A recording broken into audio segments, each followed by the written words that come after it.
নিষিদ্ধ জায়গাগুলো এভাবে উন্মুক্ত রাখতে নেই। দৃষ্টি বেসামাল হয় কারো। কোনো আগন্তুকের মিঙে যাওয়া কণ্ঠ স্পর্শীর কর্ণকুহুরে ঝুমকা তুলতেই ঈষৎ কেঁপে ওঠে সে। রন্ধে রন্ধে বয়ে যায় শীতল শিহরণ। স্পর্শী কিছু বুঝে ওঠার আগে আগন্তুকটির পুনরায় বলে ওঠে, পিছন দিয়ে শাড়ি ঠিক করো। কণ্ঠস্বরটা এবার বড্ড সেনা সেনা স্পর্শীর, কিন্তু ঠিক ধরতে পারল না কণ্ঠটা কার। তৎক্ষণাৎ পিছন ঘুরে দাঁড়ায় সে, কিন্তু কাউকে দেখতে পায় না।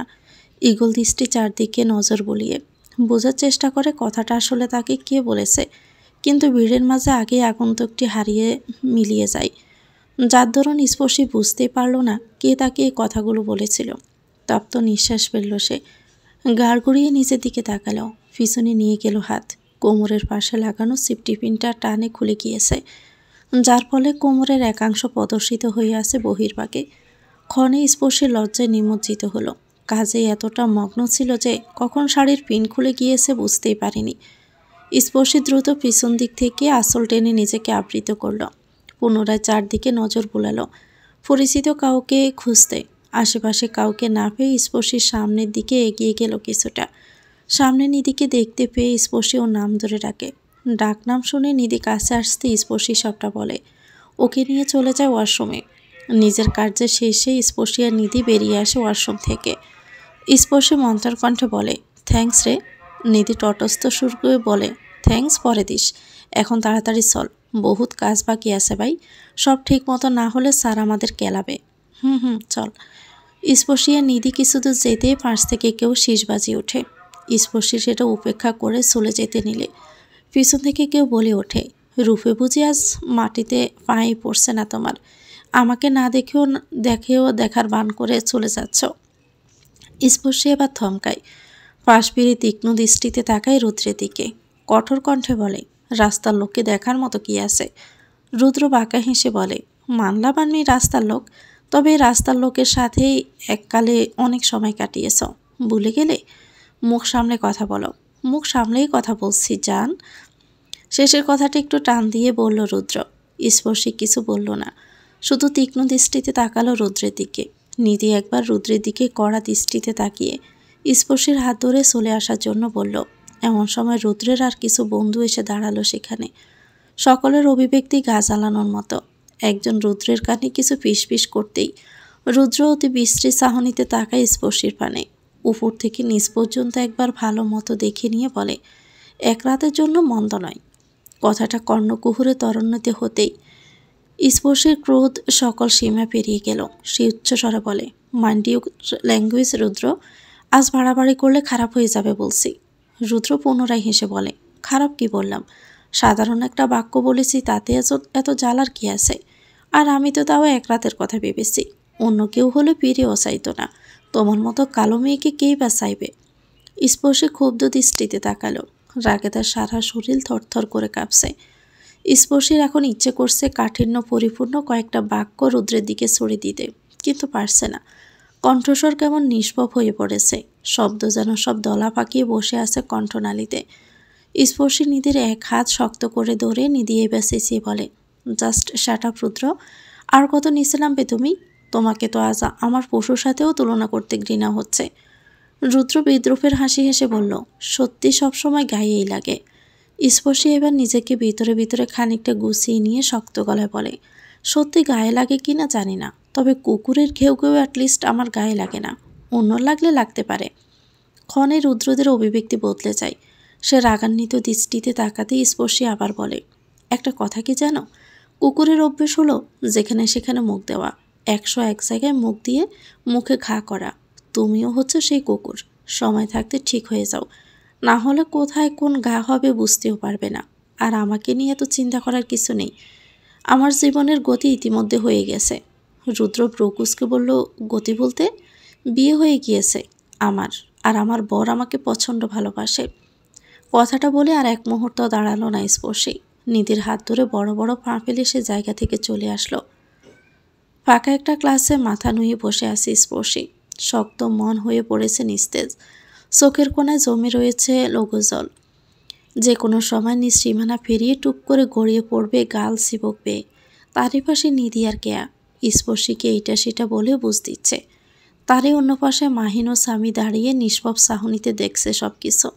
সকল ঘটনা শুনে তারা স্তব্ধ, ভাষা হারিয়ে ফেলেছে ঈষৎ পূর্বেই। মানুষ এত নিকৃষ্ট হয় কি করে? আকস্মিক স্পর্শে মাথা তোলে, এক ফোঁটা জল আপনা আপনি গড়িয়ে পড়ে চিবুক বেয়ে। অযত্নে লেপটে গেল চোখের কিনারে লেগে থাকা কাজলটুকু। অস্পষ্ট স্বরে সে জিজ্ঞেস করে, আমি কি আসলে দেখতে এতটা কুৎসিত, কালো? আমাকে কি সত্যি কেউ চাইতে পারে না? নিধি এবার ধমকে ওঠে, কিসব বাজে বকছিস তুই? ওই কুৎসিত বা কালো হতে যাবি কেন তুই? তুই হচ্ছিস পরিপুষ্পিত গোলাপ, যার মধ্যে কোনো দাগ নেই, কোনো কৃত্রিমতা নেই। কুৎসিত তো জানোয়ারের বাচ্চা, ওর তো সবই কালো। কেয়া শগক্তিতে বলল, ওই গাধা, তুই কালো আর শ্যামলার মধ্যে পার্থক্য বুঝিস না? নিজেকে তোর কোন দিক থেকে কালো মনে হয়? আর কালো হলেও কি নিজেকে কুৎসিত লাগে তোর? এটা বলতে চাস? থাপড়িয়ে সব দাঁত ফেলে দিব। ফাজিল মেয়ে, ওই আবালের কথা কানে নিয়ে বসে আছিস কেন? ওর কথার দাম আছে নাকি কোনো? স্বামী এগিয়ে এসে বলে, একদম কানবি না। এ চোখের জল কার জন্য ফেলিস? ওকে না তুই ভালোবাসিস না? তাহলে ওর কথা ভেবে তোকে কেন এফেক্ট করছে? আর কালো হলেই বা কি? কালো মানুষ কি সুন্দর না? যে যার রূপে সুন্দর। গায়ের রং দিয়ে সুন্দর কুৎসির যাচাই করা বিকৃত মস্তিষ্ক মানুষের কাজ। স্পর্শে মিয়ে যাওয়া কণ্ঠে বলল, আমি জানি সেটা, কিন্তু তবুও আজ ওর কথাগুলো কেন যেন ইফেক্ট করছে আমাকে। তবে বলতে পারছি না কথাগুলো। মাহিন বলে ওঠে, তোর মতো মেয়ে আমি অনেক কম দেখেছি স্পর্শী। তুই সহজে ভেঙে পড়ার মতো মেয়ে না। যেহেতু আজ তোর উপর কারো কোনো কথা ইফেক্ট করছে, সেহেতু কথাগুলো তোর মনে গভীরে দাগ কেটেছে বুঝতে পারছি। দেখ, যে যার মতো সুন্দর। আল্লাহর সৃষ্টি কি কখনো কুৎসিত হতে পারে? আর তুই দেখতে একদমই বাজে না, বরং একটা মিষ্টি এবং হাস্যোজ্জ্বল চেহারার অধিকারী তুই। তোর ব্যক্তিত্ব সর্বদাই তোকে সবার থেকে আলাদা করে। মন মানসিকতাও পরিপক্ক। তোকে যে পাবে সে অনেক ভাগ্যবান হবে রে, এটা আমি গ্যারান্টি দিয়ে বলছি। সকলের কথাই স্পর্শে একটু স্বাভাবিক হলো। মন খারাপের মেঘগুলো সরে যেতে শুরু করে। বন্ধুরা হয়ই এমন, তারা পাশে থাকলে কি মন খারাপের মেঘ মনকে স্পর্শ করতে পারে? সত্যি মিথ্যে মিশ্রিত সকল বাক্যই ম্যাজিকের মতো কাজ করে। স্পর্শী হালকা হেসে বলল, মাখন দেওয়া ভালোই শিখেছিস মুটু। মাহিন বিরাগপূর্ণ সায়নী নিক্ষেপ করে বলে, আমার মনের কথাগুলো তুই মাখন বলে চালিয়ে গেলি? এই তোর বিচার? স্বামী বিদ্রুপ কণ্ঠে বলল, ভালো কথা বলেছিস তো, তাই গায়ে লাগে নাই মাইয়ার। তোর বলা উচিত ছিল স্পর্শী, তোর মতো তেতু মেয়ে আমি একটাও দেখিনি। তোর তেরা চোখের চাহনি, তোর আঁকা বাঁকা হলুদ দাঁতের হাসি সবাইকে আহত করে রে। তোর সোলার জাড়ুর মতো চুলে উকুনের বাসা দেখিতে সবাই উতলা হয়ে পড়ে। তোর মতো একটা মেয়ে যার জীবনে যাবে, তার জীবন কয়লার কারখানা হয়ে যাবে। স্বামীর কথা শেষ হতেই সব উচ্চস্বরে হেসে ওঠে। কেয়া বলে, সে বলেছে শিয়ার, উফ, পুরাই জোশ। স্পর্শী হাসতে হাসতে বলে, থাক ভাই, মাফ কর আমাকে। আমার রূপের গুণগান আর তোকে গাইতে হবে না বুঝলি, আমি মেলা সুন্দর। নিধি বলে, এই তো বাচ্চা লাইনে আসছ, এরপরের বার খালি আজে বাজে কথা শুনে সেন্টি খাইস তুই। মিটাইয়া সেন্টু গেঞ্জি বানাইয়া ফেলবো। নিধির কথায় স্পর্শী হেসে বলল, আচ্ছা বানাইস। অতঃপর অযত্নে চোখের কোণে জমে থাকা জলটুকু মুছে নেয়। লেপটে যাওয়া কাজল আরেকটু ছড়িয়ে যায়, কিন্তু সেদিকে নজর নেই স্পর্শীর। কেয়া এবার তাড়া দিয়ে বলে, অনেক কথা হলো, এবার উঠ তাড়াতাড়ি। নির্বাণ স্যার যদি একবার ধরতে পারে আমরা কাজে ফাঁকি দিচ্ছি, তাহলে আমরা ফিনিশড মামা। সকলে কেয়ার কথায় সম্মতি জানিয়ে উঠে পড়ে, এগিয়ে যায় বাহিরের দিকে। এমন সময় স্পর্শীর মেসেজ টোন বেজে ওঠে। স্পর্শী হাতে থাকা মুঠোফোনের দিকে এক নজর বোলায়। অনুষ্ঠান শেষে সোজা গাড়িতে গিয়ে বসবে, তোমার সাথে আমার কথা আছে। অপরিচিত নাম্বার থেকে আসা এই মেসেজটা দেখে ক্ষণে স্পর্শীর ব্রু কুঁচকে আসে। অন্তর্নিহিত মস্তিষ্ক বুঝে উঠতে পারল না বার্তাটির ফেরকে। পুনরায় মেসেজ টোন বেজে উঠতেই দৃষ্টি থমকাল স্ক্রিনে। আমি নির্বাণ। মেসেজটা আনমনে পড়া মাত্র স্পর্শী থমকে যায়। বিস্ময়ে চোখ কোটর হয়ে আসে তার। ক্লান্ত অপরাহ্নে পরিবেশ খানিকটা জিমিয়ে পড়েছে। বাতাসেও চেয়ে আছে অলসতা। সূর্য নিস্তেজ হয়ে হেলে পড়েছে পশ্চিমা আকাশে। ব্যবসা গরমের এই বিকেলে গামার্তে শরীর নিয়ে মিনিট 10 হলো স্পর্শী নির্বাণের গাড়ির ভিতর বসে আছে, অথচ নির্বাণের কোনো খবরই নেই। গাড়ি খোলা রেখে কোথায় গিয়েছে কে জানে। প্রচণ্ড গরম লাগা সত্ত্বেও গাড়ির কাজ উঠিয়ে রেখেছে সে, যাতে করে কেউ তাকে দেখে না ফেলে। এসি যে অন করবে সেই উপায়ও নেই। এবার মুখ গুছে এলো স্পর্শীর। মনে মনে ঠিক করলো আর 5 মিনিট অপেক্ষা করবে। এরপরও যদি নির্বাণের দেখা না মিলে তাহলে সোজা বাসায় চলে যাবে। কথাটা আনমনে আউড়িয়ে মাথাটা সিটে এলিয়ে দিল। আসলটা ধরে সামনে টেনে এসে কপাল ও গলার ঘামটুকু মুছে বাতাস করতে লাগলো। নয়ন দুটির কপাট বন্ধ করে অপেক্ষারত প্রহর গুনতে থাকলো। মিনিট 2-1 না গড়াতেই গাড়ির দরজা খুলল। কেউ এসে বসলো তার পাশের সিটে। শব্দ পেয়ে স্পর্শী তৎক্ষণাৎ চোখ মেলে তাকালো। সামনে নির্বাণকে দেখা মাত্রই স্বস্তির নিঃশ্বাস ফেলল সে। নির্বাণ এক পলক তাকালো স্পর্শীর ঘামার্ত মুখশ্রীর দিকে। নাকের ডগায় মুক্তার ন্যায় ঘামের বিন্দু বিন্দু চিক চিক করছে। চোখের নিচের কাজল খানিকটা লেপটে আছে। গাঢ় রঙের লিপস্টিকটি কিনা দিয়ে কিঞ্চিত পরিমাণ ছড়িয়ে গিয়েছে।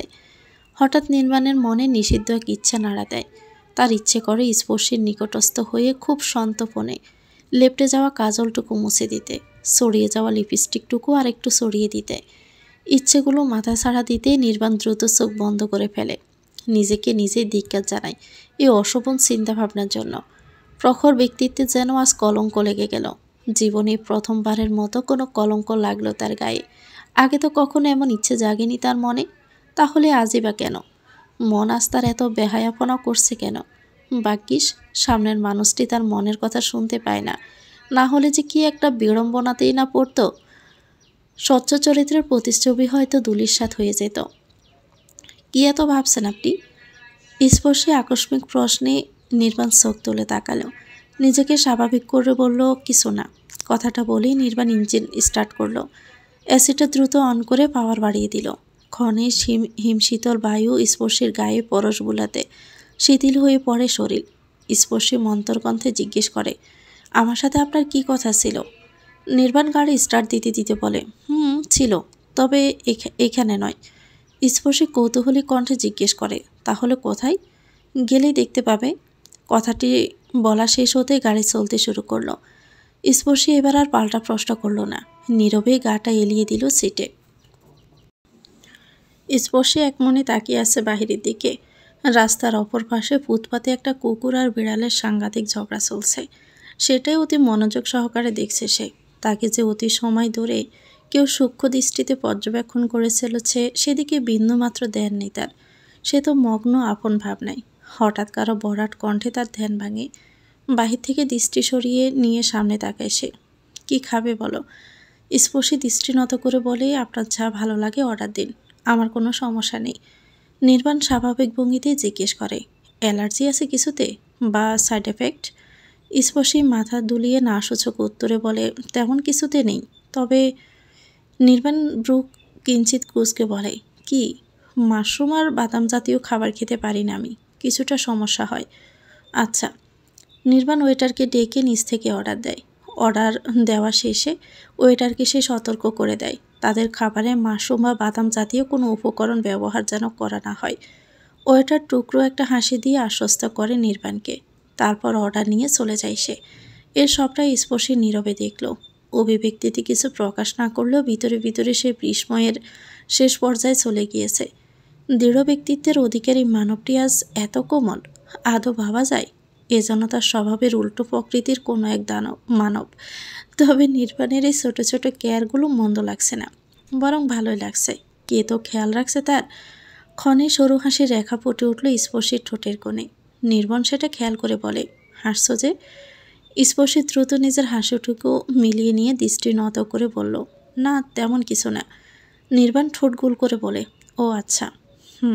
কথাটাও বলে স্পর্শী কিছুটা আটসাট হয়ে বসে।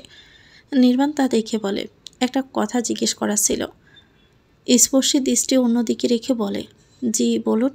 নির্বাণ দৃঢ় কণ্ঠে বলে, তুমি কি বিয়েটা মানো? স্পর্শী কিছু প্রহর নীরব থেকে উত্তর দেয়, হ্যাঁ মানি। আর আমাকে স্বামী হিসাবে? তৎক্ষণাৎ স্পর্শী চোখ তুলে তাকায়। বিব্রত তার দৃষ্টি। আচমকা এমন প্রশ্নের আক্রমণের জন্য সে প্রস্তুত ছিল না। কিছুটা সময় লাগে তার নিজেকে সামলে উঠতে। তপ্ত নিঃশ্বাস ফেলে বলে, মানি, তবে কোথাও একটা জড়তা রয়ে যায়। আপনাকে সম্পূর্ণভাবে মেনে নিতে আমার কিছুটা সময়ের প্রয়োজন। ভেবে বলো কিন্তু। একবার যদি তুমি এই সম্পর্কে কমিটেড হয়ে যাও তাহলে কিন্তু আর পিছপা হওয়ার সুযোগ নেই। বিয়ে তো ছেলে খেলা না, তাই না? আমি যেহেতু সম্পর্কটা ভাঙতে ইচ্ছুক নই সেহেতু চেষ্টা আমার পক্ষ থেকে থাকবেই। সময় দিন, আমি সবটা মানিয়ে নিব। নির্বাণ কিছু প্রহর চুপ থেকে মৃদুস্বরে বলে, বেশ, তবে মানিয়ে নিতে না পারলেও তোমায় আমি ছাড়ছি না। কথাটা কর্ণকুহুরে জঙ্কার তুলতেই হতবিহ্বল দৃষ্টিতে তাকিয়ে থাকে স্পর্শী। সে থম মেরে যায়। নির্বাণের কণ্ঠে স্পষ্ট অধিকারবোধ, যা ক্ষণে স্পর্শীকে ভাবিয়ে তুলেছে। নির্বাণ কি তাহলে অনাকাঙ্ক্ষিতভাবে জুড়ে যাওয়া সম্পর্কটা নিয়ে সিরিয়াস হচ্ছে? আগ্রহ দেখাচ্ছে তার প্রতি? না, আর ভাবতে পারছে না স্পর্শী। স্পর্শী নির্বাণকে কিছু জিজ্ঞেস করার পূর্বেই নির্বাণের ফোন বেজে ওঠে। নির্বাণ এক পলক স্পর্শীর দিকে তাকিয়ে ফোনটা রিসিভ করে। নির্বাণের ফোন আলাপের মাঝে চাপা পড়ে যায় স্পর্শীর কথা। আনমনা হয়ে বসে আছে স্পর্শী। দৃষ্টি তার খাবারের প্লেটের দিকে হলেও মন মস্তিষ্ক জোরে ঘুরছে অন্য চিন্তা ভাবনা। সুরিয়ার কাঁটা চামচ দিয়ে সাজানো গোছানো থালির এক কোণে অনবরত আঁকিবুকি করেই চলেছে সে। 7 আইটেমের থালি থেকে শুধুমাত্র ফ্রাইড রাইসটুকু মুখে তুলেছে স্পর্শী। বাকি সব আগের ন্যায় পড়ে আছে। স্পর্শীর এমন ভাবভঙ্গি দেখে নির্বাণ জিজ্ঞেস করে, কোনো সমস্যা? খাচ্ছ না যে? স্পর্শী এবার আপন ভাবনা থেকে বেরিয়ে আসে। অপ্রস্তুতভাবে কিঞ্চিত হাসার চেষ্টা করে বলে, এই তো খাচ্ছি।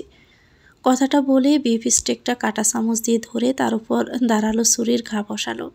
নিজের সর্বোচ্চ শক্তি দিয়ে চেষ্টা করলো মাংসটির ক্ষুদ্র ক্ষুদ্র টুকরো করার, কিন্তু না, স্টেকটি যেন 2 খণ্ড হতেই নারাজ। কিছু সময় অবিশ্রান্ত প্রচেষ্টার পরও যখন ফলাফল শূন্যর কোঠায়, তখন বিরক্তিতে স্পর্শীর মুখ গুছে এলো। সে ছুরি চামচ ব্যবহারে অত দক্ষ নয়, কিন্তু নিজের ত্রুটি না মেনে সে মনে মনে স্টেক নামক জিনিসটাকে এক দফা গালি দিয়ে নিল। আরেক দফা গালমন্দ করলো রেস্টুরেন্টের মালিককে। আমরা ভাই বাঙালি মানুষ, খাবো হাত দিয়ে, খামাখা ইংরেজদের বংশধরদের মতো কাঁটা চামচ ছুরি দিয়ে কেন খেতে হবে ভাই? নেহাত নির্বাণ পাশে না থাকলে স্পর্শী হাত দিয়ে খাওয়া শুরু করে দিত, কিন্তু নির্বাণ আছে বলে সেটা পারছে না। ফেস্টিজের ব্যাপার স্যাপার আছে তো নাকি? স্পর্শী দীর্ঘ নিঃশ্বাস ফেলে আহত চোখে তাকালো নির্বাণের দিকে। নির্বাণ নির্দ্বিধায় ছুরি চামচের ব্যবহার করে মাংস টুকরো টুকরো করে খেয়েই চলেছে। সেটা দেখে স্পর্শীর মনে ঈষৎ ঈর্ষা জাগলো। মানুষটাকে সব কিছুতে পটু কেন হতে হবে? একটু অপটু হলে ওর মতো পাবলিকের এত সমস্যার সম্মুখীন হতে হতো না। ব্রিটিশটাই আবার স্পর্শীর মুখ ছোট হয়ে আসে। উপায়ন্ত না পেয়ে স্টেক বাদে অন্য সকল উপকরণ দিয়ে কাজ চালানোর পরিকল্পনা আটে। হঠাৎই নির্বাণ স্পর্শীর সামনে থেকে ও থালিটা সরিয়ে নিয়ে নিজের থালিটা এগিয়ে দেয়। নির্লিপ্ত কণ্ঠে বলে, নাও খাও এবার। স্পর্শী ব্রু কুচকে নির্বাণে দেওয়া থালির দিকে তাকায়। স্টেকের ছোট ছোট টুকরো করা তাতে।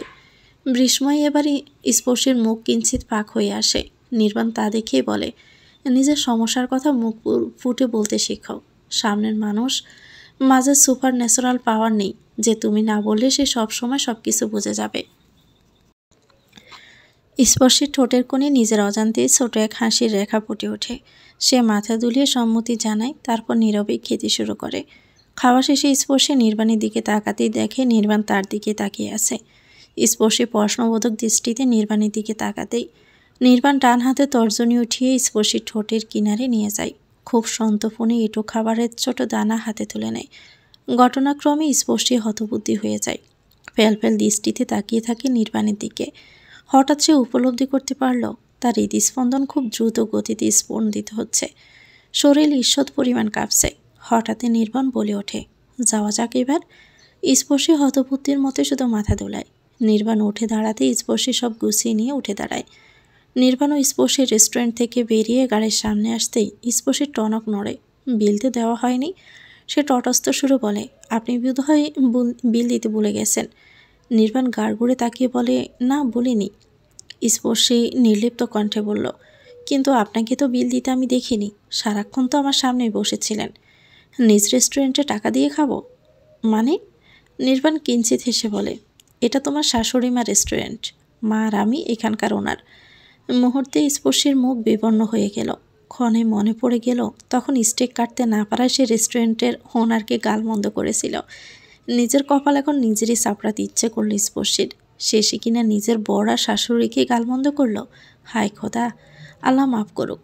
স্পর্শী কোনো মতে বলে ওঠে, ও আচ্ছা, চলো এখন, রাত হয়ে যাচ্ছে। স্পর্শী কোনো মতে মাথা দুলিয়ে সম্মতি জানায়। হাঁটা দেয় গাড়ির দিকেই। স্পর্শী এক পলক তাকালো বাহিরের দিকে। হিম বাতাসে বারান্দার পর্দাগুলো তীর তীর করে কাঁপছে। সেই সাথে এলোমেলো করে দিয়ে যাচ্ছে দরজার এক কোণে রাখা আর্ট পেপারগুলো। পাশিয়াকে কোল থেকে নামিয়ে স্পর্শী আনমনে উঠে দাঁড়ালো। এগিয়ে গেল বারান্দার দরজার দিকে। দরজা ফ্যান বন্ধ করে এসি ছেড়ে দিল। মেঝে থেকে কুড়িয়ে পেপারগুলো বিন্যস্ত করে রাখলো নিজ স্থানে। হঠাৎ মনে রং তুলি জোয়ার উঠল। শুভ্র ক্যানভাসকে রঙে বেরঙে সাজিয়ে তোলার প্রবণতা বাড়ল। স্পর্শী আর এক মুহূর্ত ভাবল না। রং তুলির সরঞ্জাম সাজিয়ে বসে পড়ল নিজের মনের সমাধান রাখতে। হাত চলতে থাকলো সাদা ক্যানভাসের উপর অবিশ্রান্ত। পাশিয়ে বিছানার উপর আরাম ভঙ্গিতে শুয়ে একদানে দেখতে থাকলো স্পর্শীকে। মাঝে মধ্যে স্পর্শীকে কাজ চালিয়ে যাওয়ার আহ্বান জানিয়ে মৃদুস্বরে ডেকে উঠল। তারপর একসময় স্পর্শীকে দেখতে দেখতে ঘুমিয়ে পড়ল সেই অবস্থায়। স্পর্শী গিয়ে ক্ষান্ত হলো আরও ঘন্টা দুয়েক পর। রেস্টুরেন্টে বসে থাকা কোনো এক যুগলের মিষ্টি মুহূর্তগুলো কাঠপেন্সিলের সূক্ষ্ম আছরের সাথে রং তুলির সংস্পর্ণে ফুটিয়ে তোলার ক্ষীণ প্রচেষ্টা। তবে পোর্ট্রেটটা এখনও অসম্পূর্ণ। বাকি আছে আরও অনেক কাজ, যার দরুন সম্পূর্ণ বিষয়টি ফুটে উঠতে চেয়ে উঠল না। সম্পূর্ণতা পেলে হয়তো দারুণ কিছু হতো। স্পর্শী অবসন্ন নিঃশ্বাস ফেলল। এক দৃষ্টিতে তাকিয়ে থাকলো অসমাপ্ত ক্যানভাসে। ক্ষণে অন্যমনস্ক হয়ে পড়ল সে। মনের আরশিতে বেশি উঠল নির্বাণের সাথে কাটানো রেস্টুরেন্টের মুহূর্তগুলো। মূলত সেই দৃশ্যের একাংশ কৃত্রিমভাবে বন্দি করার চেষ্টা করছিল স্পর্শী, কিন্তু সফল হলো না তাতে। স্পর্শী আনমনে ভাবতে ভাবতে একটা সময় নির্বাণকে নিয়ে গভীর ভাবনায় ডুব দেয়। নির্বাণের সাথে কাটানো ক্ষুদ্র ক্ষুদ্র মুহূর্ত মনে পড়তেই নিজের অজান্তে বরাট গালে চেয়ে গেল রক্তিমা দাঁড় ফলে। ঠোঁটের কোণে ফুটে উঠল লজ্জালো হাসির সরুরেখা। হঠাৎ মস্তিষ্কে ত্বরান্বিত হলো রুদ্র নামটি। মনে পড়ে গেল রুদ্রকে বলা তার শেষ উক্তিটি, বিয়ে হয়ে গিয়েছে আমার, আর আমার বর আমাকে প্রচণ্ড ভালোবাসে। বিয়ের কথাটা সত্যি হলেও ভালোবাসার কথা তো সত্য নয়। রুদ্রকে উচিত জবাব দিতে সে বলেছিল তার বর তাকে ভালোবাসে, কিন্তু আদৌ কি এটা সম্ভব হবে? অগোছালো অবিন্যস্ত অনিশ্চিত সম্পর্কটা নির্বাণ গুছিয়ে নেওয়ার চেষ্টা করলেও আদৌ সে কি তাকে ভালোবাসতে পারবে কিনা কে জানে। সে বা কি পারবে নির্বাণকে বাসতে পারলো? উফ, তার জীবনটা এমন কমপ্লিকেটেড কেন হলো? স্পর্শী বিতৃষ্ণায় বিড়বিড় করল। সম্পর্কের সমীকরণটা যেখানে অনিশ্চিত, ভালোবাসা সেখানে বিলাসিতা। আর এমনিও আমার ভালোবাসা বলে কিছু নেই, তাই এসব নিয়ে মাথা ঘামিয়েও লাভ নেই। আমার জীবন ডুবাই হলে ডুববেই, না হলে নতুন দমে উদয় হবে। দীর্ঘ নিঃশ্বাস ফেলে হাতে থাকা তুলি আর রঙের প্যালেটটা স্টাডি টেবিলের উপর রেখে উঠে দাঁড়ালো স্পর্শী। ওয়াশরুমে গিয়ে রঙে মাখো মাখো হাতটি পরিষ্কার করে নিল। তারপর ক্লান্ত শরীরটা বিছানায় গায়ে লিয়ে দেওয়ার পূর্বেই দরজায় কেউ কড়াঘাত করল। স্পর্শী সেদিকে অপসন্ন দৃষ্টিতে তাকিয়ে এগিয়ে গেল। দরজা খোলার পর মুহূর্তে এক যুবতী নারী বিকট শব্দে বলে উঠল, এতক্ষণ লাগে তো দরজা খুলতে? সে কখন দরজা ধাক্কাচ্ছি আমি। সামনে দাঁড়িয়ে থাকা মানুষটিকে দেখে ক্ষণে স্পর্শীর সকল ক্লান্তি দূর হয়ে যায়। ঠোঁটের কোণে মিষ্টি এক হাসি ঝুলিয়ে নিয়ে সে নির্লিপ্ত কণ্ঠে বলে, তুমি কবে আসলে সামান্তা আপু? আরে তুমি যে বাসায় আসবে তা আমাকে আগে জানাওনি কেন? সামান্তার রুক্ষ কণ্ঠ বলে, রুম বন্ধ করে বসে থাকলে দেখবি কিভাবে কখন আসছি। আর তোকে না বলে কি এ বাসায় আসা যাবে না? এত রাখছো কেন, আজীব তো। সামান্তা বেংসি কেটে বলে, রাখবো না তো কী করব? রুম বন্ধ করছিসটা কি? কেন করেছিস? ফেন্টিং করছিলাম। আচ্ছা ভাইয়া আসেনি? স্পর্শী দরজার কাছ থেকে সরে আসতে সামান্ত রুমের ভিতরে ঢুকতে ঢুকতে বলে, এসেছিল, তবে তার কল আসায় চলে গিয়েছে, ঘণ্টাখানেকের মাঝে চলে আসবে। স্পর্শী অসন্তুষ্টজনক কণ্ঠে বলল, এ কি, আমাকে তুমি বা মা ডাকবা না? ভাইয়া কি মনে করলো বলো তো? সামান্তা বিছানার এক কোণে বসে পার্সিয়ার গায়ে হাত বুলাতে বুলাতে বলে, সে এসব নিয়ে এত একটা ঘামায় না, পরে আসলে দেখা করে নিস। স্পর্শী দীর্ঘ নিঃশ্বাস ফেলে রুম গুছিয়ে নিতে থাকলো। সামান্তা ক্ষণে বলে উঠল, শুনলাম বিয়ে করেছিস? আমাকে ছাড়াই বিয়ে করে ফেললি? আমি ইন্ডিয়ায় ছিলাম বলে আমার কথা একবারও ভাবলি না? স্পর্শী এক পলক তাকালো সামান্তার দিকে, স্মিত কণ্ঠে বলল, তুমি কি আমার বর, নাকি যে তোমাকে ছাড়া বিয়ে করা যাবে না? বর না হই, বোন তো নাকি? স্পর্শী নিজের কাজ করতে করতে বলে, বিয়েটা হুট করে হয়েছে, নিজেই তো জানতাম না সেদিন আমার বিয়ে, তোমায় কিভাবে জানাবো? আর তুমিও তো তখন নেটওয়ার্কের বাইরে ছিলে, জানাতাম কিভাবে? হ্যাঁ, মামির কাছে শুনলাম এঙ্গেজমেন্ট হওয়ার বদলে তারা নাকি ডাইরেক্ট আক্ট করে রেখে গেছে, তবে ছেলের ব্যাকগ্রাউন্ড নাকি খারাপ না। সামান্তা কিছুক্ষণ চুপ থেকে বলে, বিয়েটা কি তুই স্বেচ্ছায় করিস নাকি মামা মামির জোরাজুরিতে? আমার উপর কি কারো জোর চলে? নিজের ইচ্ছাতেই করেছে বিয়েটা। সামান্তা কিছুটা বিস্মিত কণ্ঠে জিজ্ঞেস করল, তাহলে রুদ্র, ওর সাথে না তোর প্রেম ছিল? রুদ্র নামটা শুনে স্পর্শীর বিরক্তিতে মুখ গুছে আসে। তীক্ষ্ণ কণ্ঠে সে বলে, ওর নাম নিবা না তো? ওর নাম শুনলো এখন আমার গা গিনগিন করে। কেন, কি হয়েছে? কোনো ঝামেলা হয়েছে? বল আমাকে। স্পর্শী কিছুটা সময় চুপ থেকে নিজের জিনিসপত্র গুছিয়ে নিল। সব গুছানো শেষে নীরবেই গিয়ে বসলো সামান্তার কাছে। দীর্ঘ এক নিঃশ্বাস ফেলে সব শুরু থেকে বলতে থাকলো। সবটা শুনে সামান্তা থ মেরে বসে থাকে। দৃষ্টিতে তার অপার বিস্ময়। তার মানে ওই ছেলে পুরো 6টা মাস তোর পিছে একটা বাজির জন্য ঘুরেছিল, ভালোবাসার অভিনয় করেছিল। স্পর্শী তীক্ষ্ণ কণ্ঠে বলে, বিছানায় নেওয়ার জন্যও বটে। মানুষ ঠিকই বলে, আল্লাহ যা করে ভালোর জন্যই করে। কিছুটা সময় নিঃশব্দে কেটে যাওয়ার পর সামান্তা জিজ্ঞেস করে, আচ্ছা তুই বিয়ের জন্য রাজি হয়েছিলি কেন? রুদ্রের উপর রাগ করে? রুদ্রের উপর রাগ ছিল, তবে তার চেয়ে বেশি আমার কষ্ট হচ্ছিল এই ভেবে ওই রাস্কেলটার জন্য আমি 2টা মাস প্রতিনিয়ত বাবা মায়ের কাছে মিথ্যে বলেছি। মা বারবার বারণ করা সত্ত্বেও রিলেশনে গিয়েছি এবং তাকে জানাই উনি প্রতারণা করেছি তাদের সাথে। অথচ তারা কত ভরসা করতো আমাকে, কখনো কোনো কিছুতে বাধা দিত না। আমি যখন যা চেয়েছি তাই দিয়েছে, নিজের মতো করে চলতে দিয়েছে। সব ভেবে তীব্র যন্ত্রণা হচ্ছিল মনের ভিতর। প্রত্যক্ষভাবে না হোক পরোক্ষভাবে তো বাবা মাকে কষ্ট দিয়েছিলাম আমি। তাই বাবা যখন বলল তিনি আমার জন্য একটা ছেলে পছন্দ করেছেন, তখন আমি জেনে না শুনে দেখে না দেখে ওই সম্বন্ধের জন্য হে বলে দেই।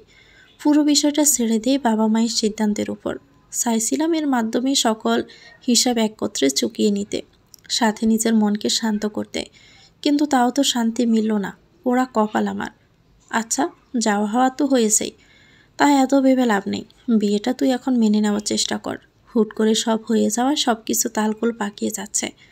বিষয়টা বিয়ে পর্যন্ত হলেও হতো, কিন্তু এখানে বিষয়টা ভিন্ন। শুন, বিয়ে বিষয়টা এতটাও সহজ না। বিয়ে একটা ক্ষুদ্র শব্দ হলেও পরিধি কিন্তু অসীম, দায়িত্ব কর্তব্য অনেক। বললেই সব হয়ে যায় না।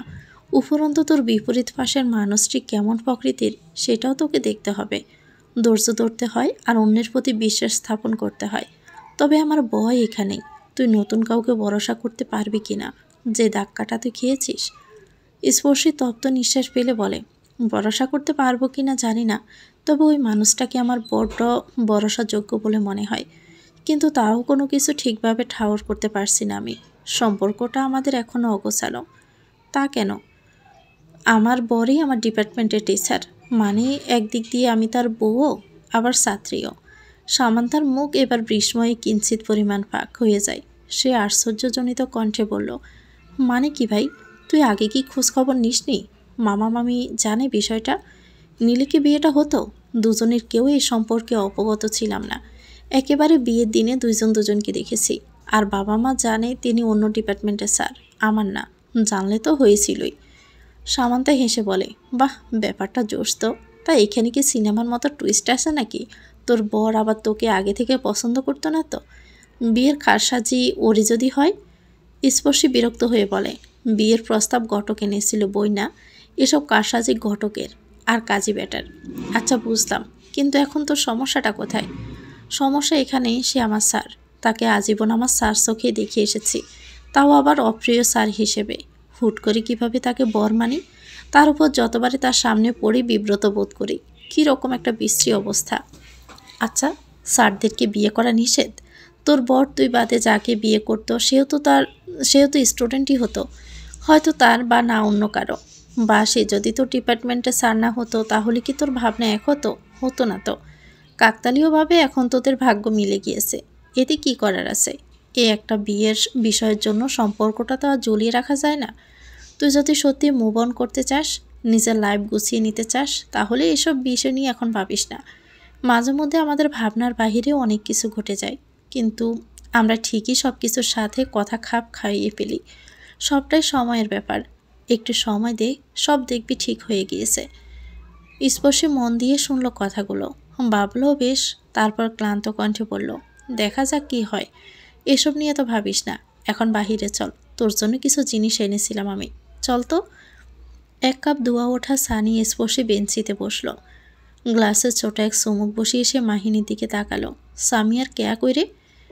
মাহিন বইয়ের পাতা উল্টাতে উল্টাতে বলল, সামির এখন ক্লাস আছে, আর কেয়া মনে হয় লাইব্রেরিতে গিয়েছে। তুই কি পড়ছিস? মাহিন প্রত্যুত্তর করার পূর্বে নিধি এক প্লেট খিচুড়ি নিয়ে বসল স্পর্শীর পাশে। নির্লিপ্ত কণ্ঠে বলল, পরশু লেডি হিটলার ক্লাস টেস্ট নিবে বলেছিল না? মোটু তো ওই টপিকের ক্লাস মিস করে গিয়েছিল, তাই এখন নিজে নিজে পড়ে দুনিয়ায় উল্টে ফেলছে। স্পর্শী চায়ের পেয়ালায় চুমুক দিয়ে বলে, ও আচ্ছা, তা নন্দীদের কি খবর রে? বরিশাল থেকে আসে নাই এখনও? মাহিন প্রত্যুত্তরে বলে, না, পরশু ফোন দিয়েছিলাম ওকে, আসতে নাকি আরও 1 সপ্তাহ লাগবে। নিধি মুখ ভর্তি করে খাবার নিয়েই বলে, মাইয়া যে কী করতে গিয়েছে ওইখানে কে জানে, কিছু জিগেলে কয়ও না, বেদ্যপ একটা। স্পর্শী বলে, ওর বাবা অসুস্থ জানিসই তো, তাহলে এভাবে কেন বলিস? 1 মাস হতে চলল ভাই, ওই লাফাত্তা, এমনে কমু না তো কেমনে কমু ক? মাহিন একরাশ বিরক্তি নিয়ে বলে, আগে মুখের খাবার গিলে নে, তারপর কথা বল, খাবারের সিটা গায়ে আসে। সি। নিধি তীক্ষ্ণ চোখে একবার মাহিনের দিকে তাকিয়ে আবার খাওয়ায় মন দিল। মাহিনও সে দৃষ্টি তোয়াক্কা না করে বইয়ের মাঝে ডুব দেয়। স্পর্শী নিজের চা শেষ করে বলে, তোরা থাক, আমি লাইব্রেরিতে যাচ্ছি, কেয়ার সাথে একটু দরকার আছে আমার, আবার কিছু বইও কালেক্ট করতে হবে।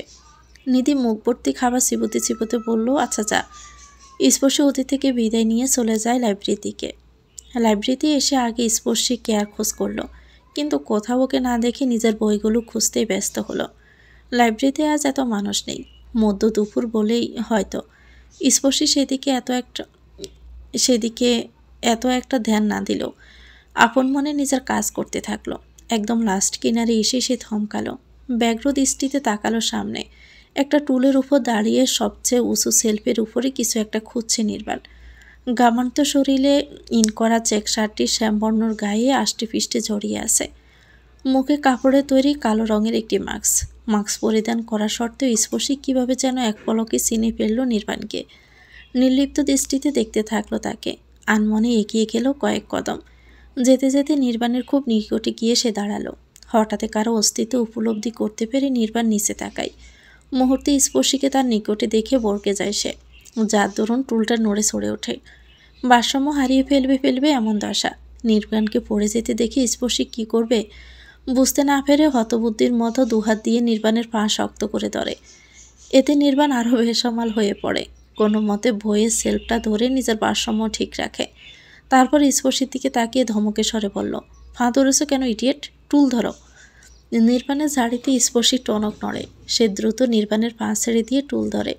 নির্বাণ এবার আস্তে ধীরে নিচে নেমে আসে। তারপর স্পর্শীর দিকে নিবিড় দৃষ্টিতে তাকিয়ে চাপা কণ্ঠে বলল, এই তোমার কমন সেন্স নাই? তুমি টুল না ধরে আমার পা ধরেছো কোন আক্কেলে? এখনই তো আমি পড়তাম। স্পর্শী এবার বিব্রত বোধ করে বলল, না মানে, আমার পদধূলি নিয়ে আমাকে সম্মান জানাতে হলে বাসায় গিয়ে দিও, এখানে আমার হাড়গোড় ভেঙে সম্মান জানাতে হবে না। কথাটা বলে নির্বাণ দ্রুত পায়ে হেঁটে চলে যেতে থাকলো, আর স্পর্শী তো সেদিকে হা করে তাকিয়ে থাকলো। সম্পূর্ণ ঘটনায় যেন তার মাথার উপর দিয়ে গেল। কিছু বুঝে ওঠার আগেই নির্বাণ পুনরায় ফেরত আসলো। কণ্ঠস্বর নামিয়ে শানিতভাবেই বলল, ভুলেও কোনো টুলে উঠবা না, কোনো বই যদি উপরে থাকে তাহলে লাইব্রেরিয়ানকে বলবা, নিজে মাতব্বরি করতে যাবে না। স্পর্শীকে পুরো বিষয়টা হজম করতে প্রত্যুত্তর করার সুযোগ না দিয়ে নির্বাণ আবারও হাঁটা দেয়। দেখতে দেখতে দৃষ্টির আড়ালো হয়ে যায় সে। স্পর্শী ততক্ষণের থম মেরে দাঁড়িয়ে থেকে দীর্ঘ নিঃশ্বাস ফেলে। নিজের কপাল নিজে চাপড়ে বলে, এটা কি হলো? ওই সময় টুল না ধরে পা ধরলাম কেন আমি? কেন এ হাদার মতো কাজ যে কেন করলাম আমি? উফ, কি একটা বিশ্রী অবস্থা। আমি এখন মুখ দেখাবো কিভাবে স্যারের সামনে? নিজের উপর নিজেই প্রচণ্ড বিরক্ত হলো স্পর্শী। নিজেকে এখন কয়েকটা থাপ্পড় মারতে পারলে শান্তি পেত। কোন কুক্ষণ সময়ে যে এসেছিল লাইব্রেরিতে, আনমনে বিবৃত করল। মানুষের লাইব্রেরিতে প্রেমের সূচনা হয়, আর আমার ইজ্জতের প্লাস্টিক সার্জারি হয়েছে। বাতাসে ভাসছে বৈশাখী সৌরভ। বাংলা নতুন বর্ষকে বরণ করতে মেতে উঠেছে বাঙালি। জাবির প্রাঙ্গণ সজ্জিত হয়েছে আজ নতুন দমে, শুভ্র রক্তিমে ছড়াছড়ি চারদিকে। স্পর্শে আজও গায়ে 8 পুরো শাড়ি জড়িয়ে নিজ কাজে মগ্ন। আশেপাশের কোনো দিকে তার ধ্যান নেই। তারই বেখেয়ালি সুযোগ নিয়ে আড়ালে থেকে নিজের তৃষ্ণা মেটাচ্ছে দূরান্তে অবস্থিত প্রেমিক পুরুষটির মনটি। দৃষ্টির কোনায় কোনায় সে আছে তার বেহায়াপনা। তার অতি চরিত্রবান পুরুষের সার্টিফিকেটটি আজ হয়তো মেয়াদ উত্তীর্ণ হয়েই গেল। সে বিড়বিড় করল, এই মেয়ে দেখছি আমাকে কলঙ্কিত না করে ছাড়ছে না, চরিত্রে বুঝি এবার আমার কলঙ্ক লেগেই গেল। এজন্যই মানুষ বলে মেয়েলি দোষ পুরুষ জাতির অধপতনের মূল। তারপর দীর্ঘশ্বাস ফেলে নিজের কাজে মন দিল সে। অনেক কাজ বাকি। সময় এসে মধ্যাহ্নে স্থির হতে বেড়ে যায় রোদের প্রখরতা। বাতাসেও যেন কার্ফিউ জারি হয়ে যায়। উত্তপ্ততা এবার ঘেমে নিয়ে উঠে সমস্ত নগরী। কিঞ্চিত আরামের আশায় বটতলায় ছাউনি নিচে জড়ো হয় সকলে। তপ্ত হয়ে আসা অন্তরকে শান্ত করতে ছুটতে দেয় কোমল পানীয়র খোঁজে। মাহিন হাতে 5টা ঠান্ডা কোকাকোলা নিয়ে হাজির হতেই সকলে ঝাঁপিয়ে পড়ে ওর উপরে। হাতে একটা বোতল পাওয়া মাত্রে নিজের তৃষ্ণা মেটাতে ব্যস্ত হয়ে পড়ে। কিছুটা সময় পর স্বস্তি অনুভব করতে নিধি বলে, জানে জান আইলো এবার, গরমে তো বয়েল মুরগি হয়ে গেছিলাম। কে অবসন্ন কণ্ঠে বলে, আসলেই আজকে অনেক গরম পড়েছে রে, বুঝি না বৈশাখের প্রথম দিনে এত গরম পড়ে কেন। মাহিন ক্লান্ত স্বরে বলে, গরম তো গরম, তার উপর কাজের বাহার। আজ কাজ করতে করতে বেহাল দশা আমার। যত সব ফাংশনের দায়িত্ব আমাদের উপরেই আসে, শালা ঠিকমতো অনুষ্ঠানও এনজয় করতে পারি না। স্বামী হেসে বলে, ভাগ্যিস আমি তোদের ডিপার্টমেন্টের না, না হলে জীবন আমার তেজপাতা থেকে কয়লার কারখানা হতে সময় নিত না। নীতি তিক্ত কণ্ঠে বলে, এই কাটা গায়ে নুন দিতে বলছে কেউ তোকে? মুখ বন্ধ রাখ, না হলে সাফা ভেঙ্গে দিব আমি তোর। স্পর্শী বোতলে শেষ চুমুকটুকু দিয়ে বলে, পটর পটর কম কর, আগে কিছু খেয়ে নে, আবার ভলেন্টিয়ারের কাজে যেতে হবে। কথাটা শোনা মাত্রই স্বামী ব্যতীত সকলের মুখ কালো হয়ে যায়। তারা সম্মতি জানিয়ে নিজের মন মতো খাবার অর্ডার দিল। স্পর্শী 1 প্লেট খিচুড়ি অর্ডার দিয়ে নিজ জায়গায় এসে বসতেই ওর ফোনের মেসেজ রিংটোনটা বেজে ওঠে। স্পর্শী মুঠোফোনটা হাতে নিয়ে মেসেজ চেক করে। নির্বাণের মেসেজ, 5টার দিকে গাড়িতে গিয়ে বসো। স্পর্শী প্রকুশকে নিজের ফোনের দিকে তাকায়, আনমনে বলে, আবারও? গাড়ির সিটে গায়ে লিয়ে দিয়ে চোখ দুটি বন্ধ করে শুয়ে আছে স্পর্শী। বৃতৃষ্ণায় মেজাজ তুঙ্গে উঠে আছে তার। গামাক্ত শরীরে আড়ষ্টভাবে লাল পাড়ের শুভ্র শাড়িটি জড়িয়ে আছে। গরমের তাপমাত্রা বৃদ্ধি পেতে স্পর্শী উঠে বসে খোলা চুল গুটিয়ে নিয়ে হাত খোপা নেয়। সামনে রাখা বক্স থেকে টান দিয়ে পরপর 2টো টিস্যু নিয়ে সিক্ত কপাল নাক গলদেশে শোয়ায়। অপেক্ষার কাটা মিনিট 10 পেরিয়ে 15-র ঘর সুই সুই, অথচ আজও নির্বাণের খোঁজ নেই। ইতিমধ্যে গরমে স্পর্শীর বেহাল দশা, দম বন্ধ হয়ে আসছে প্রায়। স্পর্শী নির্বাণকে ফোন করবে বলে ফোন হাতে নিতেই নির্বাণ এসে হাজির হয়। গাড়িতে উঠে বসতে স্পর্শী অধৈর্য হয়ে বলে, কোথায় ছিলেন? এত দেরি লাগে আসতে?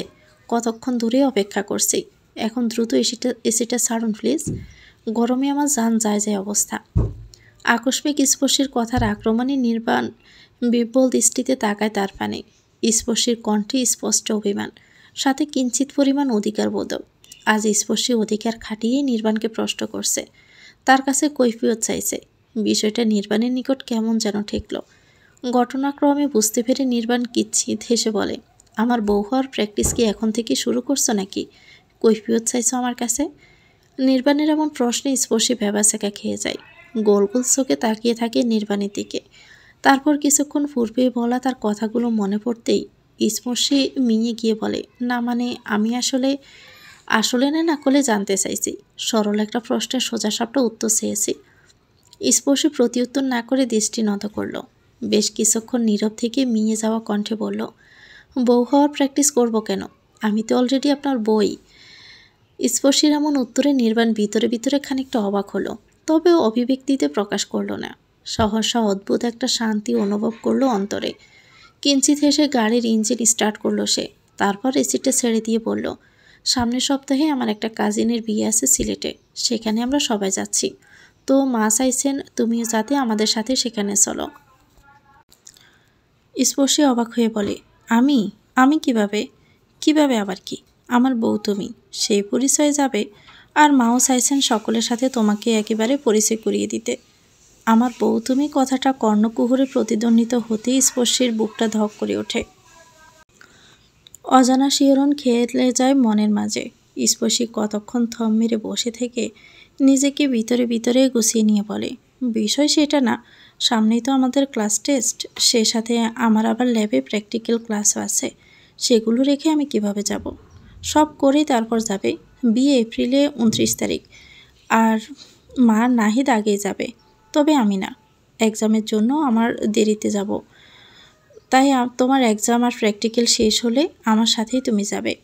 স্পর্শীর কিছুটা সময় নীরব থেকে বলে, আমি বাসায় না জানিয়ে কিছু বলতে পারছি না, মাকে আগে।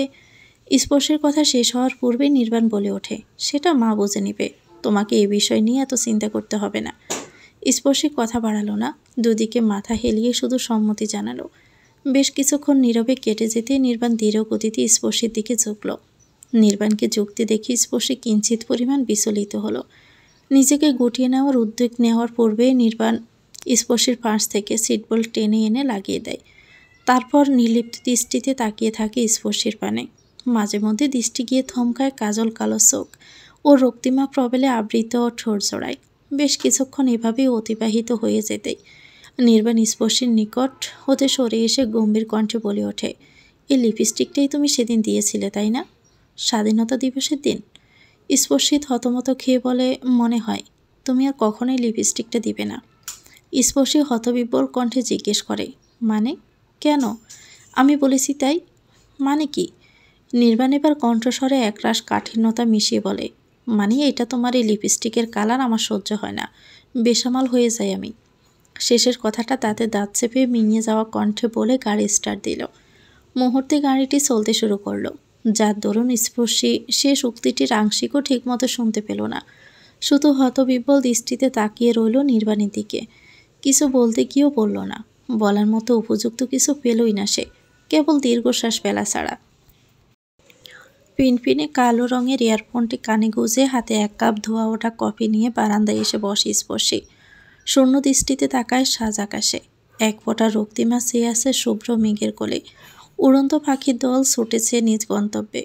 স্পর্শী সেদিকে তাকিয়ে আনমনে কফির কাপে ঠোঁট ছোঁয়ায়। মুহূর্তে জিহ্বা পড়ে যায় তার কফির উত্তাপে। বৃতৃষ্ণে স্পর্শী কফি কাপের দিকে তীক্ষ্ণ দৃষ্টিতে তাকায়, যেন সব দোষ কফির। কিছুক্ষণ সেই ভঙ্গিতে তাকিয়ে থেকে দীর্ঘশ্বাস নিঃশ্বাস ফেলে সে। পুনরায় ঠোঁট ছোঁয়ায় কফিতে। হঠাৎ তার হাতে থাকা মুঠোফোনটি বেজে ওঠে। স্পর্শী ভ্রুকুঞ্চিত দৃষ্টিতে সেদিকে তাকায়। কৃত্রিম আলোক রোশনি পর্দায় ইংরেজি অক্ষরে টাইপ করা নিধি নামটি বাসছে। স্পর্শী ফোনটা রিসিভ করে হ্যালো বলার পূর্বে বলে ওঠে, দোস্ত, আমি বিয়া করুম, এই পড়ালেখা আমার দ্বারা হচ্ছে না। স্পর্শী বিরক্তিতে মুখে গুছে বলে, আবার শুরু হয়েছে তোর ঘ্যানঘ্যানানি? আরে দোস্ত, এবার আমি সিরিয়াস, একদম পাক্কা সিরিয়াস। শেখ হাসিনা যেমন পদ্মা সেতু নির্মাণ নিয়ে সিরিয়াস, তেমনই আমি বিয়ে নিয়ে সিরিয়াস। বিয়ে এবার আমি কইরে ছাড়ো। কারে বিয়ে করবি শুনি? এখনও ঠিক করিনি, তবে অতি দ্রুত করে ফেলব। তোরা আসিস কি করতে? আমার জন্য এখনই ছেলে দেখা শুরু কর, ঝটপট। পরীক্ষা আসলেই তোর বিয়ে করার ক্যারা উঠে কেন রে শুনি? শোন, পরীক্ষা দেওয়া চেয়ে বিয়ে করে সংসার সামলানো বেশি সহজ, বুঝলি? সংসার চালাতে অ্যাটলিস্ট এই বিক্রিয়ার চক্করে মস্তিষ্কের বিস্ফোরণ তো আর হয় না। স্পর্শী আবার রাগান্বিত কণ্ঠে বলে, তুই আমার মাথা না খাইয়ে পড়বি না তো কিছু না, আমার মাথাটা খাবি। রাখ তো ফোন। আচ্ছা শোন না, পঞ্চম অধ্যায়ের লাস্ট বিক্রিয়াটা বুঝিয়ে দে না। স্পর্শী ব্রু কুচকে সন্দিহান কণ্ঠে বলে, তুই পঞ্চম অধ্যায় দিয়ে কি করবি? পরীক্ষা তো সপ্তম অধ্যায় আর ম্যামের দেওয়া নোটসের উপর। নীতি তটস্থ কণ্ঠে বলে, হ্যাঁ, আমি তাহলে হুদাই এতক্ষণ লাগাই এই অধ্যায় করতাম? স্পর্শী নির্লিপ্ত কণ্ঠে বলে, আগে হ্যাঁ। নিধি এবার কাঁদো কাঁদো কণ্ঠে বলে, দোস্ত, এবার আমি সত্যি বিয়ে করুম। পড়ালেখা জাস্ট আমার দ্বারা একদমই হবে না, বিশ্বাস কর। স্পর্শী নিস্পৃহ কণ্ঠে নিধিকে একটা কটু কথা শুনিয়ে ফোনটা খট করে কেটে দেয়। উগ্র মেজাজে ঠোঁট ছোঁয়ায় কাঁপে। পরক্ষণে বুঝতে পারে নিধির শখ করে কফি চিনি শরবত হয়ে গেছে। চিনি ব্যতীত স্বাদ নেই কোনো। স্পর্শী তপ্ত নিঃশ্বাস ফেলে উঠে দাঁড়ায়, রান্নাঘরের দিকে এগোয় কফিটা গরম করতে। রান্নাঘরে এসে চুলোয় কফি ছড়াতে সাহেলা এসে হাজির হন। এক পলক চুলার দিকে তাকিয়ে বলেন, কাজ শেষে রুমে আসিস তো, কথা আছে। স্পর্শী চুলোর দিকে মনোযোগ দিয়ে বলে, আচ্ছা। সাহেলা চলে যেতে স্পৃহা আসে রান্না করে, আর চোখে একবার স্পর্শীকে দেখে এগিয়ে যায় সেলফের দিকে। উপরে থাকতে একটা প্লাস্টিকের বক্স নামিয়ে তার ভিতর থেকে এক প্যাকেট চিপস নিয়ে বেরিয়ে যায় রান্নাঘর থেকে। কয়েক সেকেন্ড অতিবাহিত হতে না হতে আবার ফিরে আসে সে। নির্লিপ্ত কণ্ঠে বলে, আপু, আমার বায়োলজি প্র্যাকটিক্যালটা একটু করে দিবা? স্পর্শী কাপে কফি ঢেলে তীক্ষ্ণ দৃষ্টিতে তাকায় স্পৃহার দিকে। নিস্পৃহ কণ্ঠে বলে, নিজের কাজ নিজে গিয়ে কর, আমাকে বলিস কেন? বিনা বেতনের চাকর পাইছিস যে তোর সব কাজ আমি করে দিব? এমন করিস কেন, একটু দে না। স্পর্শী স্বগোক্তি কণ্ঠে বলে, আমি এখন ব্যস্ত, পরীক্ষা চলছে আমার, কোনো রকম ম্যাকটিক্যাল করার টাইম আমার নাই, এখন ফুট এখান থেকে। স্পৃহা আর কথা বাড়ালো না, বেঞ্চি কেটে বিড়বিড় করতে করতেই জায়গাটি প্রস্থান করলো। স্পর্শীয় কফির কাপটি হাতে নিয়ে ছুটল সাহেলার রুমের দিকে। নির্বাণের মা চাইছেন তুই যেন তাদের সাথে তার আত্মীয়ের বিয়েতে যাস। তোর কি কোনো আপত্তি আছে যেতে? সাহেলার প্রশ্নে স্পর্শী চোখ তুলে তাকায়। নির্বিকার কণ্ঠে বলে, সমস্যা নেই, তবে আমার পরীক্ষা চলছে, এখন তো যেতে পারবো না। সাহেলা ধাতস্থ হয়ে বলেন, হ্যাঁ জানি, বলেছিলাম তাকে। তিনি বললেন নির্বাণও নাকি এখন যাচ্ছে না, পরে যাবে, আর যাওয়ার সময় তোকে সাথে নিয়ে যাবে বলেছে। স্পর্শী প্রতি উত্তর করল না, নীরবে মাথা নাড়ল শুধু। সাহেলা সম্পূর্ণভাবে নিশ্চিত হওয়ার জন্য আবারও প্রশ্ন করলেন, তোর নির্বাণের সাথে যেতে কোনো সমস্যা আছে? আমি কি বলবো তুই যাচ্ছিস? স্পর্শী অনুরাগহীন কণ্ঠে বলে, না নেই, তুমি বলে দাও তাদের। সাহেলা স্বস্তির নিঃশ্বাস ফেললেন। তারপর কিঞ্চিত হেসে স্পর্শীর দিকে তাকিয়ে বললেন, আচ্ছা তাহলে আমি তাদেরকে জানিয়ে দিচ্ছি। শেষ পরীক্ষাটা দিয়ে বের হতে স্পর্শী অবসন্ন দৃষ্টিতে তাকায় চারদিকে। স্বস্তির নিঃশ্বাস ফেলে এগিয়ে যেতে থাকে বন্ধুদের আড্ডা মহলে। বাকিরা আগেভাগে পরীক্ষা শেষ করে ছুটেছে বটমূলের দিকে। যাওয়ার পথে কিঞ্চিত দূরবর্তী এক স্থানে স্পর্শীর দৃষ্টি আটকায়। নিমগাছের শৈথল্য চাহনির নিচে দাঁড়ানো তাপসী আর নির্বাণের দিকে কোনো এক বিষয় নিয়ে আলোচনা করছে দুজন। তাদের দুজনকে একত্রে দেখা মাত্রই স্পর্শী থমকায়। ফগার দৃষ্টিতে পর্যবেক্ষণ করতে থাকে দুইজনকে। এক মনে এক দৃষ্টিতে তাকিয়ে থাকে তাদের দিকে।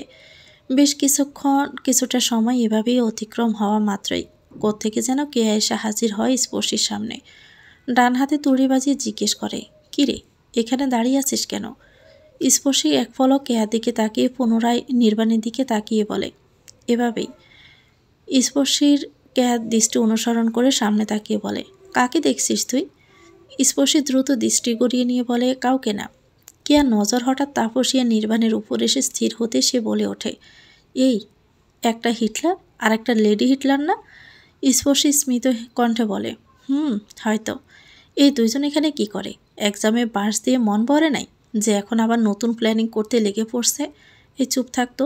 চুপ থাকলেও কি হবে জানিস, আমার পরীক্ষার অবস্থা যাচ্ছে তাই। এত হার্ড প্রশ্ন কেউ দেয়? এই দুজনের কোন পাকা দানে মই দিছিলাম আমি? এমন ক্রিমিনালিপনা করে যে তারা সবসময় হার্ড কোশ্চেনই করে, এটা জানা কথা। জীবনটাই তেজপাতা করলো এরা। দোয়া দিলাম এদের কপালে যেন দরজাল বা শাকসন্নির জীবনসঙ্গী পড়ে, অথবা দুইজনের সাথে দুইজনের বিয়ে হয়ে হিটলারময় জীবন হয়ে যায়। কথাটা শুনে স্পর্শী চোখ পাকিয়ে তাকায় কেয়ার দিকে। কর্কশ কণ্ঠে বলে, বাজে বলা বন্ধ কর। তোর এত গায়ে লাগে কেন রে? তোরে কি কিছু কইছি আমি? স্পর্শী প্রতিউত্তর করল না, শুধু নীরব দৃষ্টিতে দেখতে থাকলো নির্বাণকে। আকস্মিক কেউ বলে ওঠে, তবে দুইজনকে খারাপ মানায় না পাশাপাশি, কাপল হিসাবে ভালোই লাগবে তাদের। কথাটা স্পর্শীর কর্ণকুহুরে ত্বরান্বিত হওয়া মাত্রই স্পর্শী ক্রোধে ফেটে পড়ে। তীব্র কণ্ঠে বলে, তুই যা তো এখান থেকে, সামনে থেকে যা, না হলে আমার হাতে সেই কেলানি খাবি। আরে ভাই করলামটা কি? সম্পূর্ণ কথা শেষ করার পূর্বেই কেউ এসে জানায় কেয়াকে আফসানা মিস করছে। কেয়া সেটা শোনা মাত্রই স্পর্শীকে বিদায় জানিয়ে ছুটে আফসানা মিসের কেবিনের দিকে। কেয়া চলে যেতেই স্পর্শী পুনরায় প্রখর দৃষ্টিতে তাকায়। নির্বাণের ঠোঁটের কোণে লেগে থাকা সূক্ষ্ম হাসিটি চোখে বিঁধে তার। সেই সাথে তাপসীর প্রসন্ন চিত্তের হাসি দেখে গা জ্বলে ওঠে।